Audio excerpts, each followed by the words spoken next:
Oh, you're. I, I honor you. I do. You look good. Hey, you honored the bet. Yeah.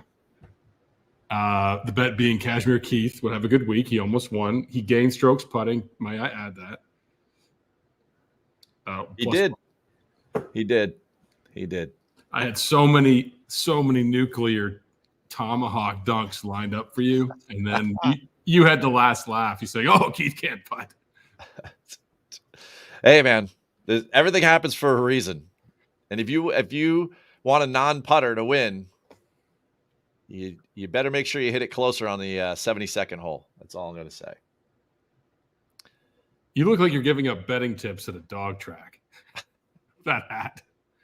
It's not. It's a visor. Where's your pencil stuck in it? I'm Kashmir Keith. That's a gigantic visor. Come on. Got the sweater, the collar, the visor. This is all for you. I do like that sweater. That is a very sharp sweater. It's cashmere. Brought to you by. Read the line. Be Dratty. But yes, look, I got the collar. Come on, I was ready for you today. Yep. Can you putt? Better than that. Better than that. Which might not be saying much, but anyway. Some interesting takeaways from last week. Some redemptions. Yeah. Is Daniel Berger back? Yeah, I knew that was going to come up. I didn't realize this early. 6 tee to green. Yeah. I loved Daniel Berger back in the day. He was always in the mix on something. Oh man, the best. Yeah, in many ways, but he's a dog. I mean, he's a fighter out there. He's good for the tour. Playing this week again too. Bo Hostler played well. Kevin Yu out of nowhere. What do you think? If we got to touch on Hostler for a second, I loved him on the 72nd hole asking for relief right up against that tree. And then he says to the guy, well, if the tree wasn't here, that would be in the way. Like, come on. Come on. And he's like, I'm going to cut it over this way. The guy's like, no, you're not. It's like the boulder removal from the Phoenix Open with Tiger Woods. I'll still never get over that, how you can move a natural object. Well, it was a loose impediment, loose being the very relative term. It was 700 pounds. Isn't a tree a loose impediment, or could be? No, it's the roots make it non-loose, but yeah, I don't know.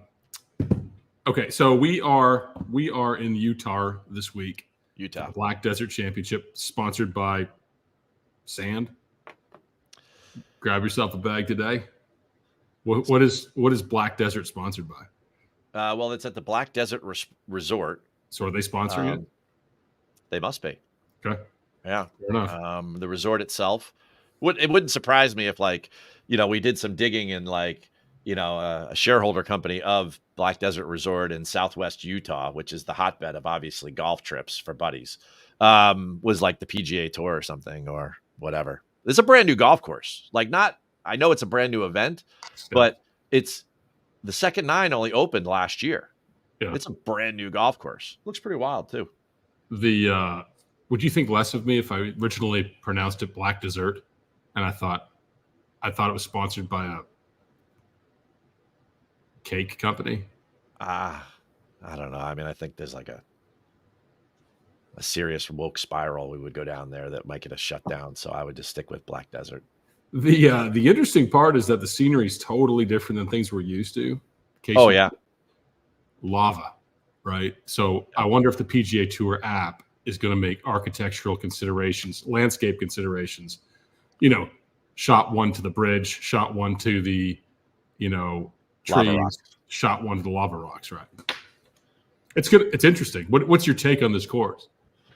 I think that I like Weisskopf type designs. I mean, he did TPC Scottsdale, so he's really good at risk reward. I mean, the architecture geeks aren't going to come out and favorite this place or anything like that. But I think that if you were there at the resort, I think you'd have a really good time playing golf. I think these guys are going to make it entertaining. I think that the fairways are super wide.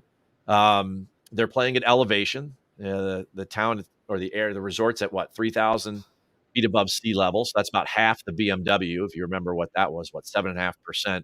What are they taking about 400 to 500 yards off of length? I mean, I think it's like 73, 71, and everyone's saying it's going to be about 7,000 with 3 par 5s and a couple drivable par 4s. So to me, it kind of screams like El Diamante last year in the Worldwide Technology. You know, when everyone was complaining it was like 60-yard wide fairways and EVR won at 27 under. That's to me like where I think this thing is going. I think it'll be in perfect shape. It'll be warm, but it'll be in perfect shape. And these guys. Where was that tournament? Cabo. That was that Tiger golf course that he designed. Yes. And it was really cool, you know, up on the cliffs above the Pacific Ocean there in Cabo, that new resort area that they were kind of like building up. But I think something like that. I think something like Vidanta Vallarta, you know, where you got that list of bombers like Cam Champ and Brandon Wu and Akshay and Valimaki and like those types of dudes that like Jake Knapp, you know, like when you give them like 50-yard wide landing areas and they bomb it, they just have a huge advantage. You know, that's what the golf course screams to me. I mean, they haven't had any events there. You know, they've had like one junior event I looked up or something like that, but that was about it. Like it's literally like brand new. I mean, Weiskopf wasn't even alive when it was finished. It's his last living work. Now I know why you said J. Don Blake, because J. Don Blake is in the field, and so is Mike Weir. Is that just a token gesture to have Mike in the field? But J. Don Blake isn't here too. So Mike Weir spent a lot of his life in Utah, or I think he lives in Utah now with his wife. What? I think so. Canadian Mike Weir in a ski resort or something. You know, like I don't know, Yellowstone or something, wherever it is. But there's a bunch of Utah guys in this thing. But J. Don Blake is from St. George's, Utah, which is the nearest town to where Black Desert Resort is. Yeah, it's like, I don't know, 5 miles away or whatever. Yeah. And he was sitting on 499 PGA Tour starts. And this makes his 500th. Wow. And it's in his hometown. So they threw him a bone, which is, you know, it's nice. You know, I know that there's a Corn Ferry dude that's 10 times better than him, that's ready to go. But, you know, we make fun of the tour a lot for certain things. But do you think that Tony Finau should have played in this? You know, they asked him, and he said he had to do something with his son out in California, some sort of athletic thing or whatever he was going that they had pre-scheduled that they couldn't get out of. But it certainly would help his image at this point, because it took a hit when that Joel Beal article came out. Yeah, now, you know, so it wouldn't have hurt. That's for sure. I mean, he's definitely the most popular Utah golfer. Not sure Zach Blair fills that role, but it kind of feels the same way when the Barbasol in Nicholasville, Kentucky, and Champions Golf Course gets denied year on year by JB Holmes, who really at this point in his career should be playing in Kentucky, but doesn't. So I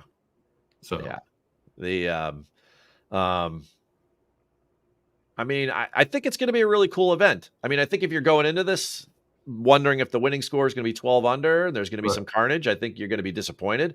Yeah. But I think if the Golf Channel brings more than 3 cameras to cover this thing and 1 drone, I think you're going to get some really spectacular views and some shots. And, you know, between the lava and the red rocks coming out in the background, I think it's going to be pretty good. TJ from Slack, get out of Tampa, brother.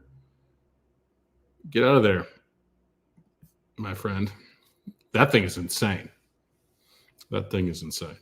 Milton. Yeah, get out of Tampa. And anyone that's, you know, listens either today live or in the future, you know, obviously Matt and my thoughts and prayers go out to all of you, and get the safety. Get out of Dodge. Get out of Dodge. Listen to the Tampa mayor. That was funny, Dave's comment yesterday in the meeting, by the way. I was wondering, I was going to say it, but then I realized, it was on our meeting about the golf courses. Oh, yeah. Do you believe in, because there's no course history we can draw from in this tournament. It's going to be a score fest, so you know you got birdies are better guys, and guys who just get the ball to the hole. Do you believe in carryover narrative from performance last week to this week? Do you believe it's fluky, or would you listen? Bud Cauley, by the way, great call on Bud Cauley. Thank you. Fourth and tee to green. and we know he can putt, right? He can make Yep. scores. Smotherman, Smalley, Berger, Hostler, Glover played well. Yeah, Glover was great. He looks great. Power, a lot of people love Seamus Power. Keith Mitchell, again, he was not only good on the greens for most of it, but he, was top 14 tee to green. Do you believe in that carryover strokes gain to this week, or someone new pops up? I mean, people outside of the Bermuda grass, I think there's a lot of similarities to what we're going to see. We're going to see guys that are long and that are great drivers of the golf ball excel. We're going to see good putters do well this week. I mean, I think when you have 132 rookies going into a golf course, if I put on my PGA hat for a second, or visor today, and the one thing that will give you an advantage on a golf course that nobody knows is that the better putters will perform better. Now, you could qualify that down to the bent grass putters, because we're not on Bermuda grass this week. We're on bent instead. But good putters not only putt well, but they read greens well. That's why they're good putters. So if you're going to a place that you have no history with, you want to select the guys, or you want to feature in your lineups a foundation of guys that can really roll the rock. And look at the BMW when they didn't have much course history there, right? There's the greens. Was it the BMW? Everyone was getting frustrated by the greens. Well, Scotty was just frustrated in general. Yeah. But you're right. Sorry. Yeah, no, I mean, it's when they go to new places and it's brand new for everybody, I always go after the putters. And I think that the Bombers make a lot of sense here. But they made a lot of sense last week at Sanderson. So I think that for a lot of people, it's going to look like a very similar card. I wonder about some of those guys. Like Smotherman's been interesting this year because he didn't have his tour card. So when he did get in, he made like 11 of 12 cuts and he's played well, but he didn't get to play a lot of events, so he didn't get a lot of points. But a guy like Alex Smalley's played all year and he's missed a lot of cuts and has not played well. And the fact that he popped, I don't know if I'd ride that train again, but like the guys like Hostler or whatever, I mean, Hostler can putt. Yeah, Hostler can putt, and Berger can putt. Yeah, I mean, I would go after the guys that are leading the field and in birdie or better. Those are your guys that can putt. Those are your guys that oh yeah. I mean, probably the highest or the lowest odds player, the shortest odds player, I'll say it that way, that I'm high on is the kid, Michael Thorbjornsen. Yeah, I think that this is a good spot for him because he's a rookie along with everybody else. He's long. And he's uber long. He's like Rory long and Cam Champ long. And the kid can score. He's top 5 in the field for birdie or better. So like that's a driver and a putter this week. So who are those kinds of guys? Ryan Fox, Patrick Fishburne, who's also a Utah guy, went to BYU. Those are the types of guys that I'm going to lean on because we really don't know anything. And I think a lot of that makes sense. Keith Mitchell, sure, he makes sense again. I don't know that that's a winner, but if you're taking him in lineups, I think he'll score a lot of birdies. And I think that his game fits there somewhat well outside of, maybe the putter might let you down in the end. Seamus Power, T11. I'd like him to have a little more power, but the guy could score. He's proven in the fall that he plays good this time of year. Hostler for sure lost in a playoff. But then the weird one to me is Kitayama, because Kitayama didn't even make the playoffs. He hasn't played since Wyndham. Yeah. If he had played any event so far and was decent, I would love him here because he's such a good driver of the golf ball and ball striker. You got to remember, his last made cut was 3 months ago. Yeah. So that kind of throws me off a little bit. You got 5 par 4s over 480, and you could do the altitude adjustment or whatever. And then you got the 3 par 5s. I mean, I think that a little bit of a secret edge that you're going to find here this week is your long iron players. That those guys that are hitting those 500 yard plus par 4s and the par 5s and 2 with a decent amount of proximity, those guys will do something that other players in the field can't do. And I think that that's where you may find so take a birdie or better guy, and then a guy that also can play those long par 4s well, like a guy like Jacob Bridgman, really good on par 4s, really good on long par 4s, really good putter, long enough at 3,000 feet above sea level. Makes a lot of sense to me. Yeah, you've mentioned Bridgman a few times. He's had 3 top 20s in the last 4 starts. That's correct. So, yeah. He's got my attention this week for sure. Yep. Yeah, the field's rather You've got some names like a Nick Taylor in there, but overall the field's pretty weak, and you've got a lot of guys searching for it right now. Like Keith Mitchell certainly looks like he's searching for a win or just some sort of the points race, like you talked about. Yeah. Keith spiked the Diet Coke with vino. He didn't spike anything. That is vino. He drinks vino out of a can. Yeah, right out of the box. That's where I drink my wine. Well, that's right. Yes. You mentioned Ryan Fox. Yeah. That's one name I circled. It's Ryan Fox. I like he played well last week. We know he's long. Mm-hmm. Good driver, good putter. Good driver, good putter. Not great iron player. No. He's an right? Yeah. He's average, and so when you and I have these conversations, he's not that good, but he's average. He's tour average, which makes him elite in the world, but he's not that good. There's plenty of guys on this that the comment section could bring up that, are much better iron players than Ryan Fox. What's interesting to me about Ryan Fox, and I mentioned this earlier, is that Weiskopf also designed TPC Scottsdale, right? Yeah. So I had no experience with Ryan Fox in live golf till prior to this Waste Management Phoenix Open. And he was playing in a group, and I can't remember who off the top of my head. JT on Saturday. And that was screwed up that tournament. At the Waste Management? At the Waste Management. So I got to see Ryan Fox play up and close. Shot club face, really drives it long and straight, like super controlled off the tee game. And then it was like a really good short game and putter. And I was kind of like, had a lot of touch for a guy that was kind of like pretty brawny. And I was like, this guy's interesting. And then he had a great week there. So he had a great week on a Weiskopf course in the desert. And then now we're up here in Southwest Utah in another form of desert, but on a similar, on the same type of architecture. Ryan Fox has played well recently. I mean, that makes sense to me. He's a Sandbelt player, right? I mean, he's he's a Kiwi, right? He's New Zealand. Oh, he's a Kiwi. I thought he was Australian. Yeah. I mean, that accent, usually you got to I couldn't tell the difference between those two accents. We used to watch him on the Euro Tour, DP World Tour. Yeah. In these quirky events about 3 a.m. and he would just pull out a win. Yeah. But he's a good name this week, I think, In this field, yeah. Plus he played well last week. Correct.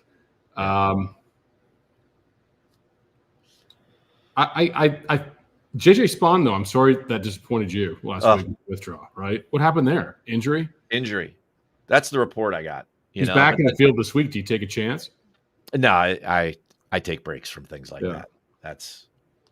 There was a lot of investment there and not any return. And if JJ Spawn comes back and wins this week and I miss out on it, I'll just be more mad.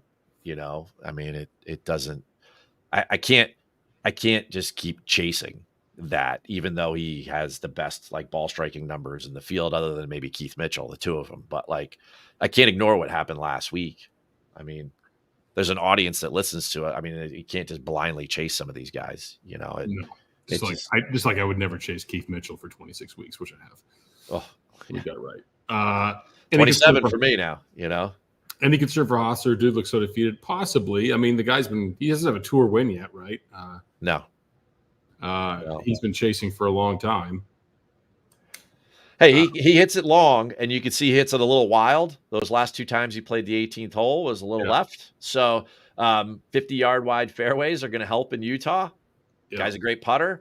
Right. He's obviously playing well, has some confidence.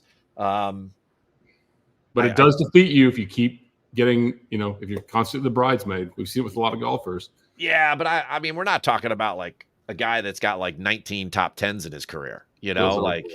He blew that one Valero that I think JJ Spawn won, and then maybe one other, regular PGA Tour event that he's been in really in contention for and could have done something with, and last week. So just a couple. I don't think those cobwebs are, rotting his closet anytime soon. I think Chris Kirk is the best player in this field.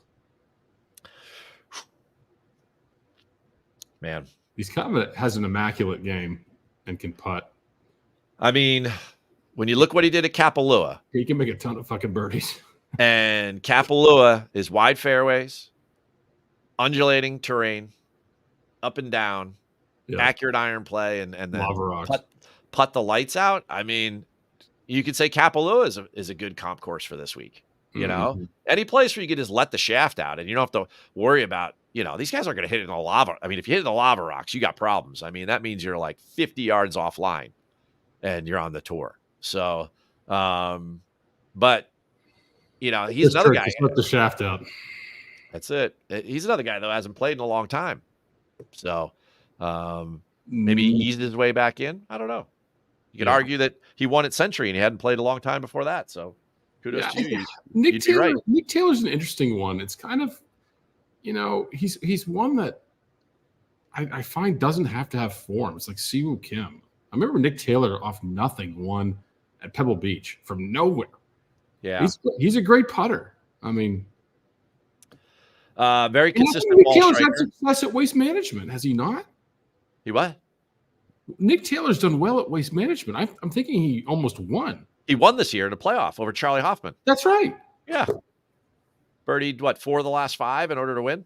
Took it from Sahith and tied Hoffman. Played Hoffman in a couple playoffs. I wouldn't write him off at all, Antonio. I mean, it's just you would be blindly doing it on the fact that you think that he'll pop. Yeah. And that he's one of the winners in this field, right? I mean, you and I could do an endless amount of content about, guys like Chan Kim and Patrick Fishburne, but these guys haven't won yet, right? Bo Hostler hasn't won yet. Right. At least Keith Mitchell's won. JJ Spawn's won. They've proven to themselves that they can do it. It's an interesting guy that I know at some point you're going to bring up today, so I'll just throw it out there. But he won the ISCO in your world, right? Now, I remember when that was going on, it was the same time as the Scottish, and you kept talking about how long that golf course was, right? Yeah. And that golf course wasn't played at elevation. And who won that playoff? Who chipped in to win? Which one? The ISCO? The ISCO. Was it Harry Hall? Harry Hall. Someone just mentioned Harry Hall. He said this Harry course Hall. was built for Harry Hall. Antonio, right there. Yeah. Look at that. No, that's smart. And what is Harry Hall really good at? Harry Hall is really good at scoring. He's a birdie or better guy. He is a putter, right? Yep. He won there. He's had a really good fall on the European Tour. He's been very, very good. Went to college at UNLV, which is 2 hours away, but you're talking about a very similar landscape. He's a member at TPC Summerlin, probably the same exact golf course as what we're going to see this week. Homes versus Lava Rocks, but I mean the same sort of basically rolling hills of the desert type terrain and flat greens and birdie fests. So, I think Harry Hall makes a lot of sense. The other guys in that field who we liked were Rico Hoey, who's good par 5 scorer. Yeah. Makes a lot of eagles. Was runner up to Harry Hall. Zach Blair, I expected more from him last week. So did I. We didn't get it. Chan Kim was in the field at that time. Rico Hoey, though,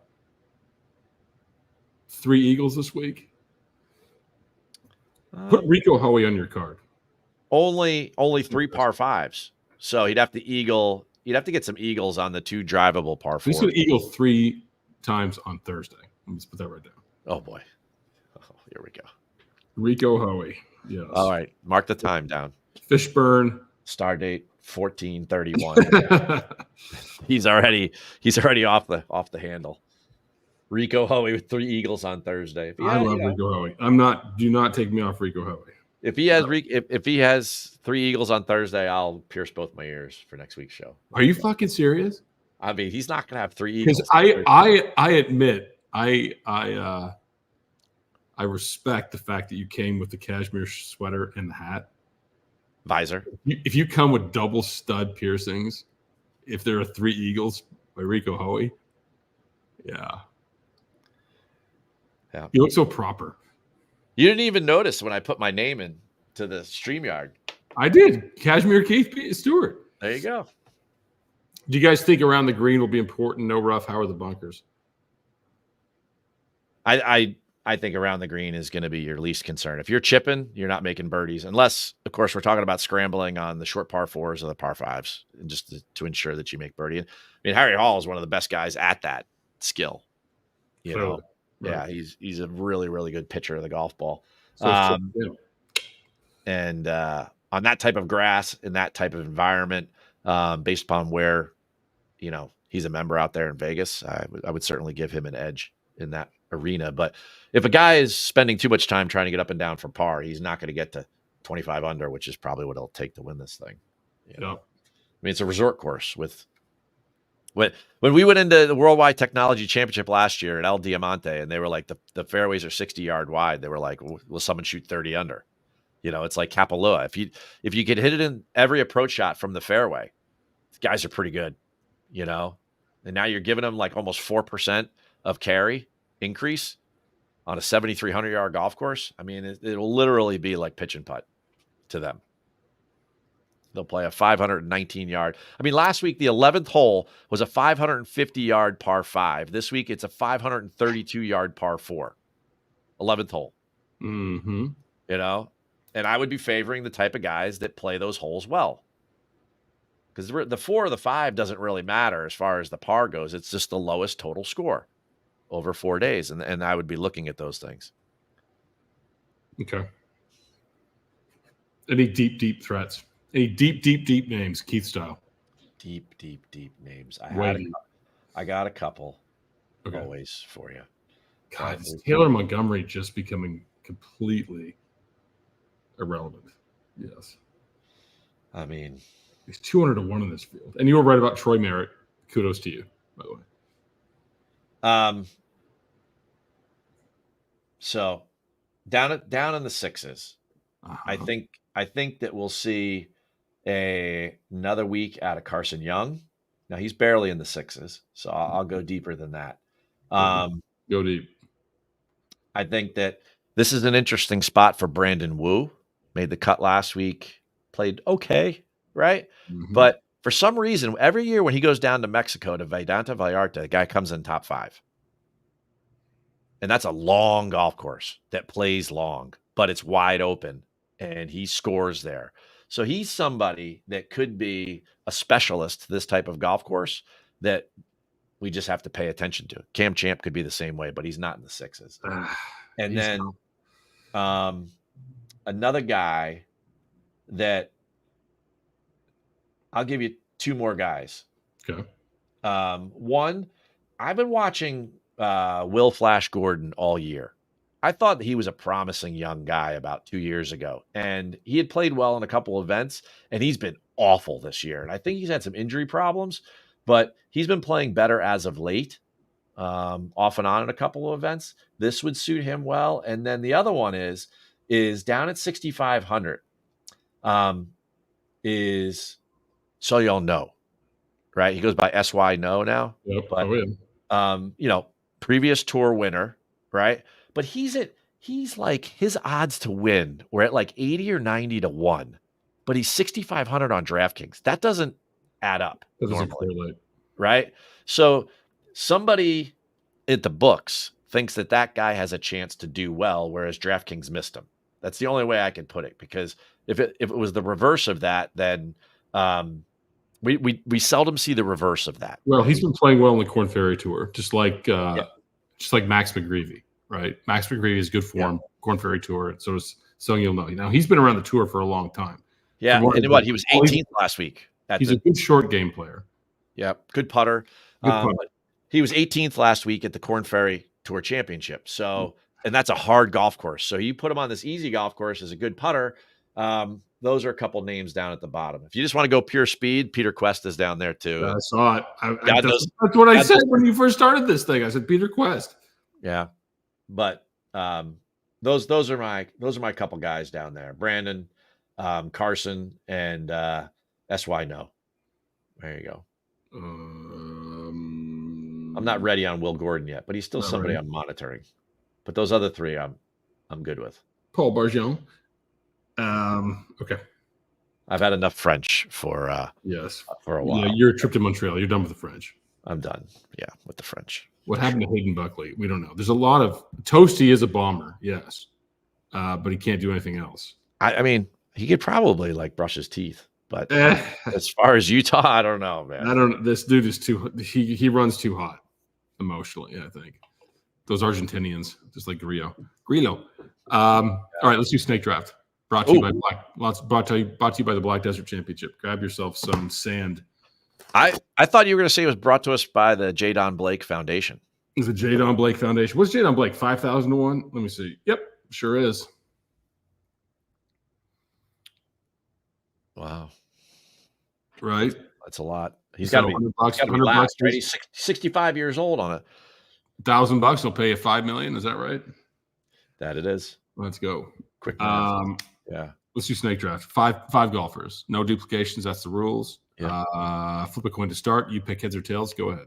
Last week you went first. So. Flip a coin, heads or tails. You go first. Okay. Michael Thorbjorns. No, I ask you to flip the coin, please. Thank you. Oh, heads or tails. No, I've got the coin. Oh, tails never fails. Okay, it's heads. I will go Keith Mitchell, number 1. No dupes. All right. Michael Thorbjornsen. Yep. Pick another one. Deja vu. Number 2, I'm going to go Patrick Fishburne. I like it. I like that. I'll write that down. Thorbjornsen, Fishburne. Just so I don't duplicate. That's the point of writing it down. Yeah. Right? Number two for me, Chris Kirk. Okay. Daniel Berger. Just like Notes 105 said, right there. Man, oh man. Honestly, I feel like I've just woken up in a cashmere sweater in 2015, but that's okay. I did 1 and 2. I haven't done 3 yet. 3, I'm going to go Harry Hall. And number 4, I'm going to go Jacob Bridgman.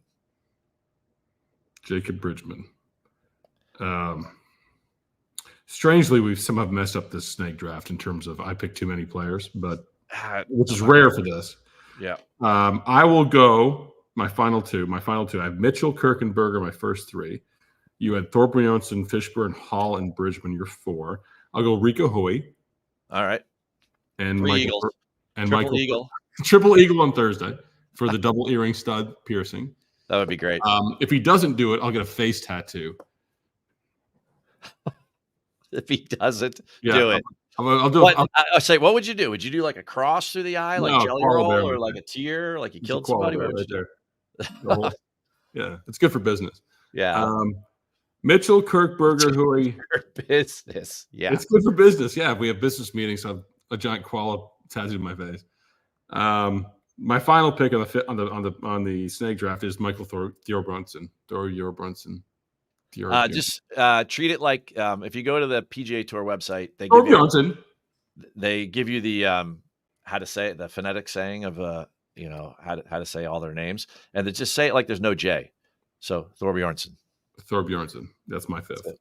Yeah. Okay. My 5th, I'm going with the glove man. Lucas Glover. Fucking look at your props. You're Carrot Top. You're the Carrot Top of this show. Lucas Glover. Now I know. What was that? Did you hear that? Is the ghost back? Yes. I'm telling you. I need more ghost content. I'm telling you. With this, is the snake draft sponsored by Ghost Jammed? That was fucked up. I heard that twice today. Is that where the name Ghost Jammed comes from? No, it's not. Okay. I thought I just came onto something there. And look, I'm in the office. It only appears when I'm in the office alone, right? It hasn't been around in a while, and I felt it today. I heard something bang. It's like, okay, that's in my head. It's something just like launched something at me over from the office. I'm like, what the fuck is that? I heard it. Yeah. It just launched something at me. Look at standing up. The ghost is back. Oh man, come at me. Why you pissed at Keith's 5th pick? What was your 5th pick? Lucas Glover. I had the glove on. Yeah. Stop doing that. So the now I know I started out saying that you need good putters, but I think that Lucas Glover, he was on Sirius XM PGA Tour Radio the other night. He has his own show, and he was talking, and he said that he was pretty disappointed in himself that after winning 2 times to close out the 2023 season, he didn't even make the playoffs, the top 70 this past year. right? Because like he couldn't even go. I think that's ridiculous. There needs to be some carryover. He couldn't even. Well, no, play good every year. I mean, there's no carryover in the NFL, right? There should be. There's no carryover when the Rangers start tonight. There should be 9 months of pain. That's where we're going, right? Yeah. You know. I mean, if the Leafs had carryover, what would be the statute of limitations on it? When's the last time they were winners? You know, Leafs 6-1 tonight over the Canadians. Rangers lose to the woat-ass Pens. Stop it. Stop yourself. All right.